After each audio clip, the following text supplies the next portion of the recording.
حضرت آدم علیہ السلام کو حکم فرمایا کہ وہ اور ان کی بیوی جنت میں سکونت فرمائیں، اور فرمایا جہاں سے چاہو بلا روک ٹوک کھاؤ، لیکن اس درخت کے پاس نہ جانا ورنہ ظالموں میں سے ہو جاؤ گے۔ البقرہ 35۔ حضرت آدم علیہ السلام اور حضرت حوا بڑے آرام سے جنت میں رہنے لگے۔ روایت ہے کہ حضرت آدم علیہ السلام 100 سال یا 60 سال جنت میں رہے۔ اس عرصے میں ان پر جنت کے کسی بھی حصے میں جانے پر پابندی نہیں تھی سوائے شجرہ ممنوعہ کے۔ شیطان ان دونوں کا کھلا دشمن تھا اور اپنی سزا کا بدلہ لینے کے لیے بے قرار بھی بہت تھا۔ اس کی خواہش تھی کہ یہ اللہ کے حکم کے خلاف جائیں۔ پھر شیطان نے ان دونوں کے دلوں میں وسوسہ ڈالا تاکہ ان کی شرمگاہیں جو کہ ایک دوسرے سے پوشیدہ تھیں ان پر سے پردہ ہٹا دے۔ انہیں کہا تمہارے رب نے تم دونوں کو اس درخت سے اس لیے منع فرمایا تھا کہ کہیں یہ پھل کھا کر تم دونوں فرشتے نہ ہو جاؤ یا کہیں ہمیشہ زندہ رہنے والوں میں سے ہو جاؤ۔ شیطان کے باتوں میں آ کر حضرت حوا سوچنے لگیں اور پھر شیطان کی سازش رنگ لائی اور اس نے حضرت حوا کو پھل کھانے پر راضی کر لیا۔ ایک دن حضرت حوا نے حضرت آدم سے کہا کہ ہم اس شجر ممنوعہ کا ذرا سا حصہ کھا کر دیکھتے ہیں، آخر اس میں کیا راز ہے جو اللہ نے اسے ہمیں کھانے سے منع فرمایا ہے۔ شروع میں تو حضرت آدم علیہ السلام اس کے لیے بالکل بھی تیار نہ ہوئے، لیکن پھر حضرت حوا کے مسلسل کہنے پر وہ بھی راضی ہو گئے۔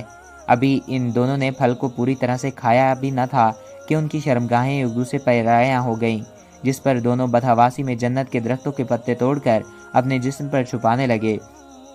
اللہ تعالیٰ نے دونوں کو پکارا اور فرمایا کیا میں نے تم کو منع نہیں کیا تھا کہ اس درخت کا پھل نہ کھانا اور شیطان کے ورگلانے میں نہ آنا؟ یہ تمہارا کھلا دشمن ہے۔ دونوں نے جب اللہ کی پکار سنی تو مارے خوف الہی کے کانپ اٹھے۔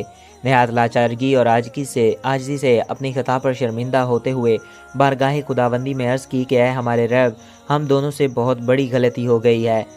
اب اگر آپ نے ہم پر رحم و کرم نہ کیا اور معاف نہ کیا تو ہم تباہ و برباد ہو جائیں گے۔ حق تعالیٰ نے فرمایا کہ اب تم دونوں ایک خاص مدت تک زمین ہی میں رہو گے جہاں تم ایک دوسرے کے دشمن ہوگے، اور وہیں مرنا ہے اور اسی میں سے پھر پیدا ہونا ہے۔ الاعراف۔ اس طرح دونوں کو زمین پر بھیج دیا گیا۔ اللہ تعالیٰ ہم سب کا حامی و ناصر ہو۔ تو بعض روایات کے مطابق حضرت آدم علیہ السلام جنت میں صرف 60 برس رہے، اور بعض روایات کے مطابق حضرت آدم علیہ السلام جنت میں 100 برس رہے، جس کے بعد شیطان نے ان کو ورگلایا اور انہوں نے وہ جنت کا پھل کھا لیا جس سے اللہ تعالیٰ نے انہیں منع کیا تھا، جس کی وجہ سے ان دونوں کو جنت سے نکال دیا گیا۔ امید ہے آپ کو ہماری آج کی ویڈیو اچھی لگی ہوگی۔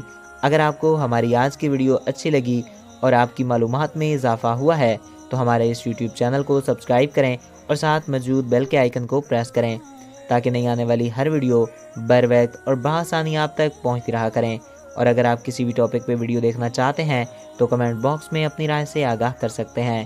ایک نئے دلچسپ اور ایسے ہی انفارمیٹیو ویڈیو میں پھر ملیں گے۔ Thanks for watching.